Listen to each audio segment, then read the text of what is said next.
राम अवतार पलसानिया साहब, अध्यक्ष अंतर्राष्ट्रीय जाट पार्लियामेंट,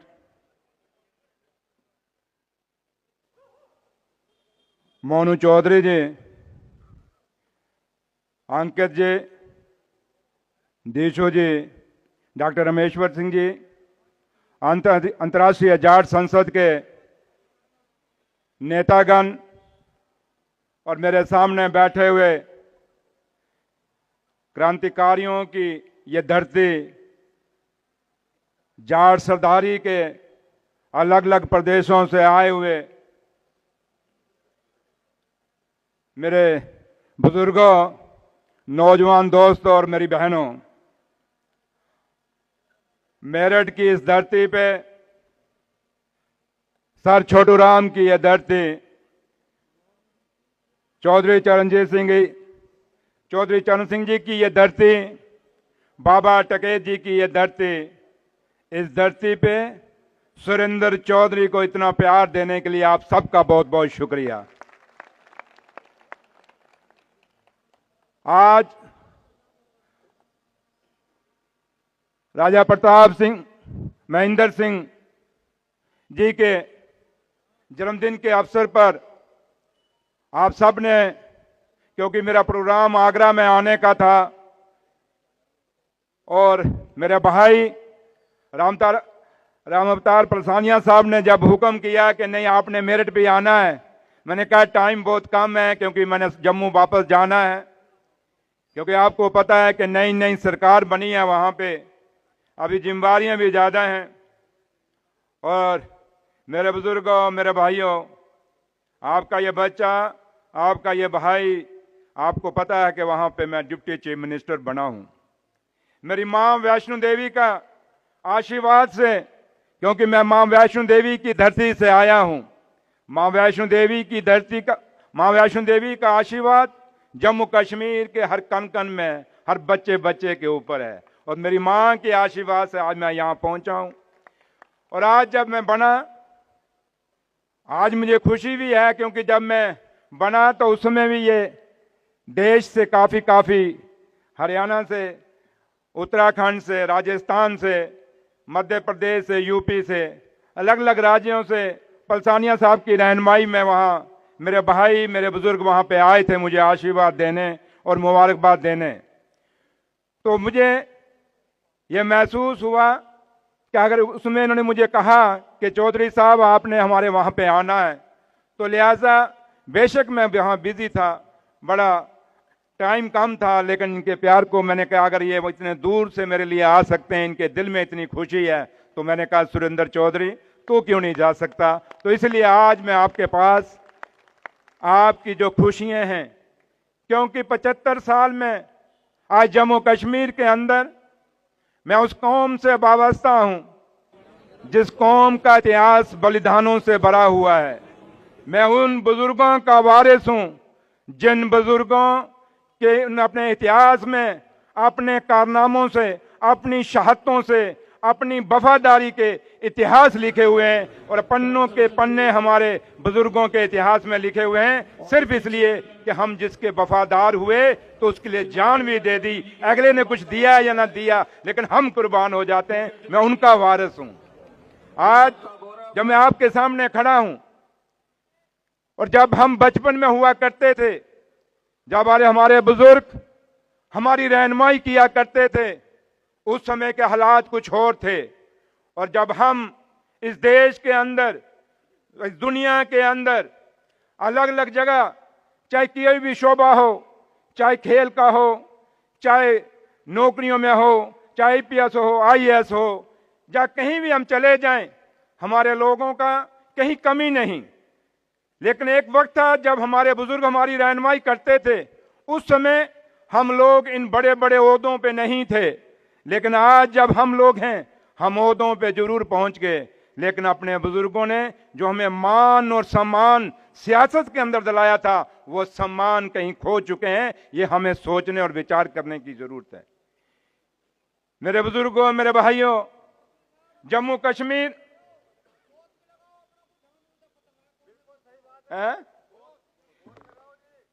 जाट जाट है। अब सुनिए मेरी बात, तो जाट जाट है, हम इन गोत्रों की लड़ाई में पड़ के आगे ही नुकसान खा रहे हैं। बस जाट हूं मैं, इतना याद रखिए, मेरे खून के अंदर जाटों का खून है, इतना याद रखिए बस। मेरे साथियों, आज जब मैं यहां पे खड़ा हूं, एक वक्त था हम छोटे थे, तो इस देश के अंदर चौधरी देवीलाल सिंह जी हिंदुस्तान के डिप्टी प्राइम मिनिस्टर थे और अलग रियासतों के अंदर हमारे मुख्यमंत्री थे। हमारे एमएलए और एमपीओ की कहीं कमी नहीं थी। और जब मैं आज आपके सामने खड़ा हूं तो बिल्कुल एक दिया लेके आप देख रहे हैं कि जम्मू कश्मीर से एक डिप्टी चीफ मिनिस्टर है। कभी ये सोचा है हमने? ये सोचने की जरूरत है। जो कौम डिप्टी प्राइम मिनिस्टर पे पहुंच गई वो आज एक एक ओहदे के लिए देख रही है। बाबा साहब भीमराव अम्बेडकर ने कहा था, पढ़िए एकजुट होइए। उन्होंने क्यों कहा था अपनी कौम को कि पढ़िए एकजुट होइए, उसके बाद सियासत में मजबूत होइए, क्योंकि पढ़ जाओगे लिख जाओगे और जब तक एकजुट नहीं हो जाओगे बेशक आप ऑफिसर बन जाओगे, कल आपको एक एक ट्रांसफर के लिए, एक एक पोस्टिंग के लिए आपको तरसना पड़ेगा, क्योंकि रहनुमाई करने के लिए आपके आगे कोई नहीं होगा। ये जम्मू कश्मीर में हमने भुगता है, ये जम्मू कश्मीर में हमने देखा है। आज जब मैं बना, मेरे लोगों को कोई काम नहीं है। मैं इनको बात पलसानिया साहब को कह रहा था, मैंने कहा कोई, आज मेरे पास बहुत बड़े महकमे हैं जम्मू कश्मीर के अंदर, सड़कों का आरएनबी जिसको पीडब्ल्यूडी आप कहते हैं वो महकमा है, इंडस्ट्री है मेरे पास, माइनिंग है, स्किल्ड है, लेबर है, डेवलप दूसरे महकमे हैं और ऐसे महकमे हैं जो हमारी तामीर और तरक्की से जुड़े हुए हैं। वो इसके लिए नहीं आते, वो कहते हैं हमें खुशी है कि इन 75 सालों में हमारा डिप्टी चीफ मिनिस्टर बन गया है। कितनी सीधी ये कौम है, कितनी भोली ये कौम है। Deputy chief minister Surendra Chaudhary बना, लेकिन खुशी अपने घरों में मना रहे हैं। उनको कोई अपनी सड़क की परवाह नहीं, उनको अपनी कोई इंडस्ट्री की परवाह नहीं। फिर मैं उनको कहता हूं, मैंने कहा ये खुशियां ठीक हैं आपके लिए, लेकिन इसके साथ साथ सुरेंद्र चौधरी के पास जो महकमे हैं इनका फायदा लीजिए।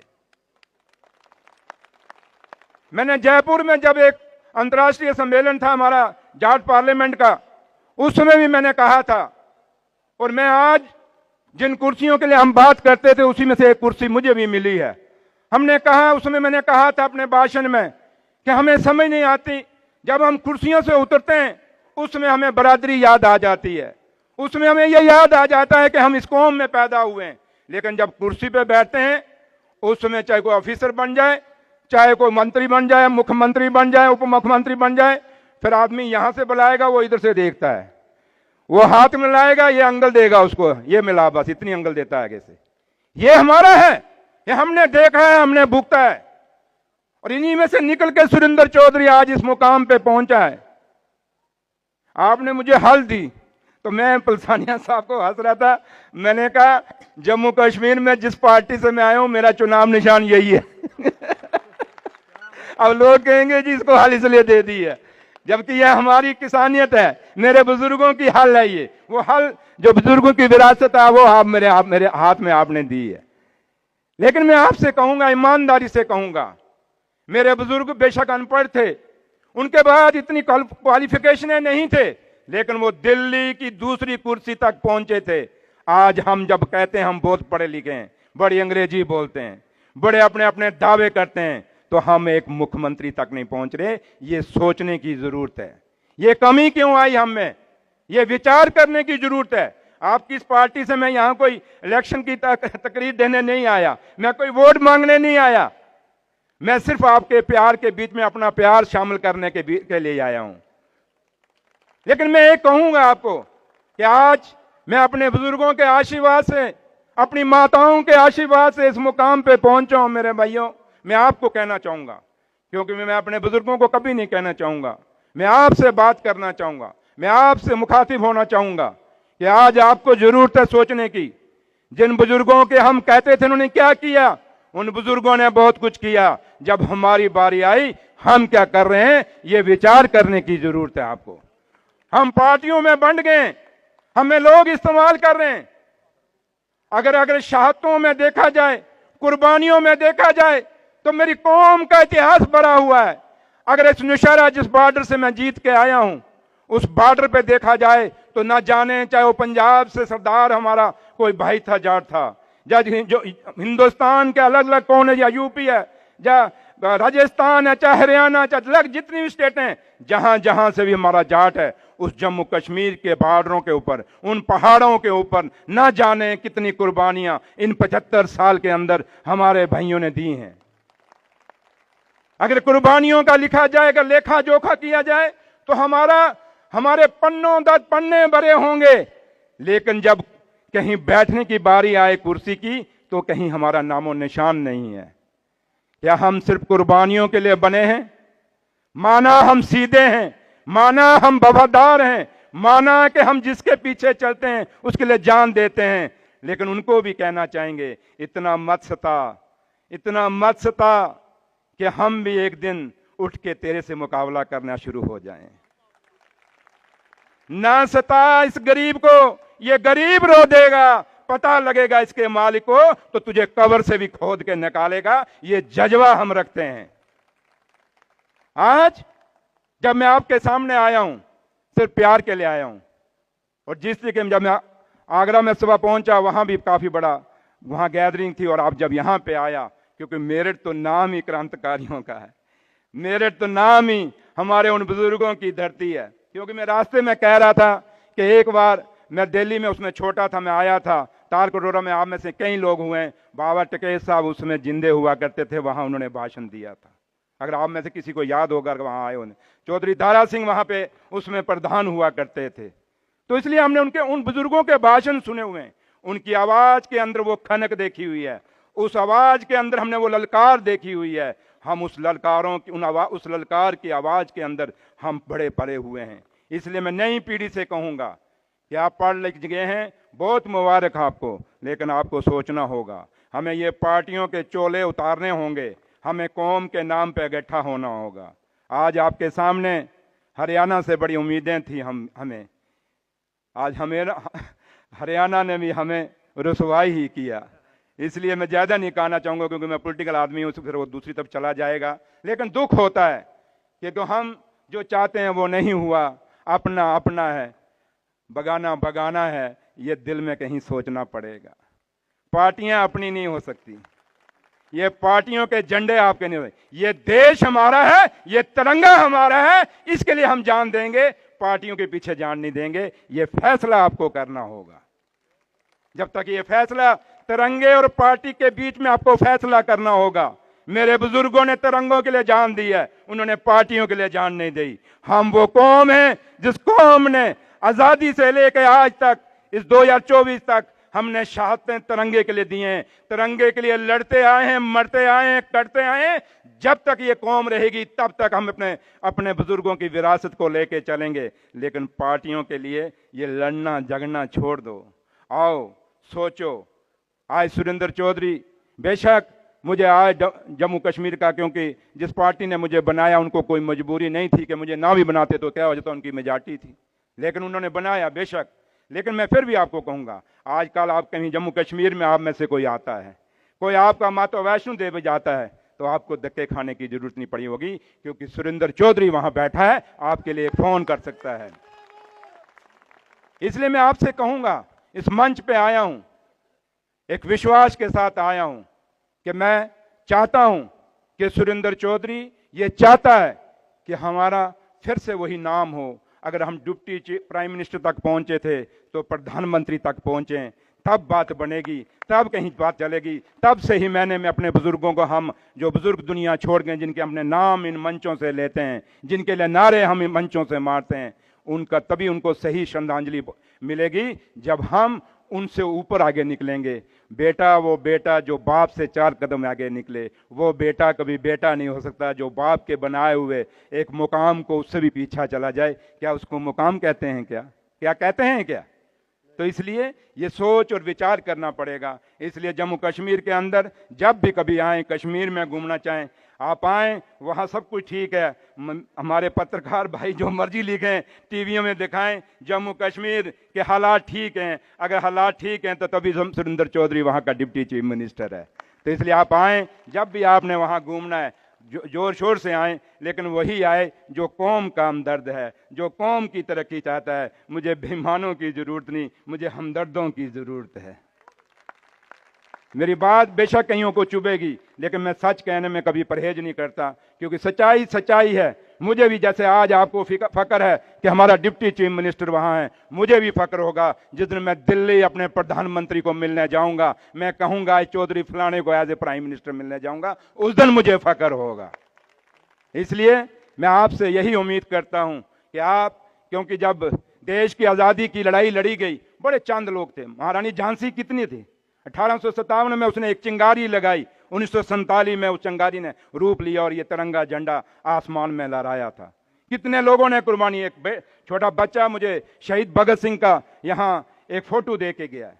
इन नौजवानों ने 20-20, 21 साल के अंदर अपनी कुर्बानियां दी। ये चंद लोग थे, क्या इसलिए दी थी कि हम जिस देश को चलाना चाहते हैं ऐसे चलाना चाहते हैं? तो इसलिए वो थोड़े से लोग थे और देश की आज़ादी पा गए थे। हम भी जितने बैठे हैं, ये मेरठ वो धरती है, यहां से एक चिंगारी जो निकलेगी, मुझे पता है अगर आप सही मैंने वो चिंगारी लगाओगे, ये चिंगारी पूरे हिंदुस्तान में जाएगी और हिंदुस्तान में जाट समाज को इकट्ठा करेगी। तब जाके फिर आप इस देश के प्रधानमंत्री बन सकें। ये सपना मेरा भी है, ये सपना आपका भी है, ये सपना आने वाली नस्लों का है। आज आने वाली नस्लों ने यह फैसला करना पड़ेगा कि हमने क्या करना है, कि हमने नशों पे जाना है या हमने अपनी तकदीर बनानी है। आज हमारी आने वाली पीढ़ी जो है, मैंने आगरा में भी कहा और मैं जम्मू कश्मीर में भी कहता हूं कि आने वाली जो नस्लें हैं, ये भगवान से भी दूर हो रही हैं, ये रब से भी दूर हो रही हैं। हम लोग जब किसी से नहीं डरते, एक ताकत ऐसी है जिससे वो डरते हैं, वो है रब। हम कहते हैं यार उसका कहीं नुकसान, हमें कहीं नुकसान ना दे। तो आने वाली पीढ़ी आस्था से भी दूर हो रही है, अपने रिश्तों और संबंधों से भी दूर हो रही है। हम अपनी सभ्यता, अपने संस्कार, अपनी संस्कृति को भूलते जा रहे हैं। ये नौजवान पीढ़ी वो है। तो नौजवान पीढ़ी को भी सोचना पड़ेगा कि हमें जो विरासत में मिला है, एक बहुत बड़े संस्कार मिले हैं, बहुत बड़ी सभ्यता मिली है, बहुत बड़ी संस्कृति मिली है, और सबसे बड़ी मिली है तो मेरी कौम को मिली है, तो ईमानदारी मिली है और देशभक्ति मिली है। हमें वो अपनी बना के रखनी है, उसको सजो के रखना है। इसलिए मैं आखिर में इतना ही कहूँगा। बाकी है कि जहाँ तक as a deputy chief minister अगर आप बात करें तो मेरे पास इंडस्ट्री मिनिस्ट्री भी हूँ। कभी आप में से कोई मिनिस्टर वहाँ पे इंडस्ट्री लगाना चाहे तो वो भी खुल के आ सकता है, वहाँ इंडस्ट्री लगा सकते हैं। तो आप वहाँ के फ़ायदे लीजिए, जम्मू कश्मीर की सरकार के जो भी फ़ायदे आप ले सकते हैं आप लीजिए। सुरेंद्र चौधरी आपको हमेशा वहाँ मदद करेगा। जब भी जम्मू कश्मीर में अगर कभी घूमने के लिए आना चाहते हैं तो आइए, हमेशा आपके लिए अपने बुज़ुर्गों के चरणों में हमेशा हाजिर रहूँगा। अपने भाइयों के साथ हमेशा हाथ से हाथ मिला के सामने उनका साथ दूंगा और उम्मीद करूँगा कि आप लोग मेहनत करोगे, इस कौम को इकट्ठा करोगे, इस कौम का खोया हुआ वो एक रुतबा जो आज हमें कहीं कमी, आपको भी पता है ये कमी आ रही है, इस कमी को, क्योंकि हरियाणा आपके लिए बहुत बड़ी मिसाल बन गई है, आपको समझना पड़ेगा। क्या करोगे मेहनत? हाथ खड़ा करके जोर से, जाट की आवाज इतनी कमजोर नहीं हो सकती। करोगे हिम्मत? पक्का करोगे? तो याद रखिए, ये एक ऐसी शुरुआत होनी चाहिए, क्योंकि वो इंसान आपके बीच में आया है, ना उसने यूपी से इलेक्शन लड़ना है, ना मध्य प्रदेश से लड़ना है, ना मैंने राजस्थान से लड़ना है, ना मैं दिल्ली से, मैंने नौशहरा उस बॉर्डर से लड़ना है जहां पाकिस्तान बिल्कुल एक पत्थर की दूरी पे हमारे पास है, वहां से लड़ना है। तो इसलिए मेरा कोई यहाँ पे कुछ नहीं है, मेरा सिर्फ और सिर्फ एक ही है कि जैसे आज आप जम्मू कश्मीर में जब आओ आपको लगे कि मेरा उप मुख्यमंत्री वहाँ पे है, वैसे जब मैं दिल्ली आऊँ तो मुझे लगे कि मेरा प्रधानमंत्री है। इस विश्वास के साथ आपसे विदा लूँगा, क्योंकि मैंने वापस जम्मू जाना है। फिर एक जोर से आप लोगों से फिर मैं उम्मीद करूंगा, और ख़ास कर जो हमारी नौजवान पीढ़ी है, आओ मेरे भाइयों, आप छोटे होंगे मेरी उम्र से, मेरे बेटे की उम्र के भी होंगे, आइए, ये कौम आपके हवाले है, ये कौम आपका रास्ता देख रही है, किस रास्ते पे आप लेके जाओगे, क्योंकि हमारी उम्रें कितनी हैं, वैसे ही कोरोना के इंजेक्शन लगा लगा के वैसे हमारा सत्यानाश हो गया। तो लिहाजा अब जो हमारे बच्चे हैं, इन बच्चों के ऊपर हमारी कौम का सब कुछ निर्भर है। उम्मीद करेंगे कि ये आने वाली नस्ल हमें बुलंदियों पे लेके जाएगी। जो सपने हमने, जैसे मैंने सुझाए हैं, आपने भी सुझाए हैं, ये बच्चे हमारे सपने जरूर पूरे करेंगे। इन लफ्जों के साथ आप सबका बहुत बहुत शुक्रिया। जय जाट, जय किसान, जय जवान।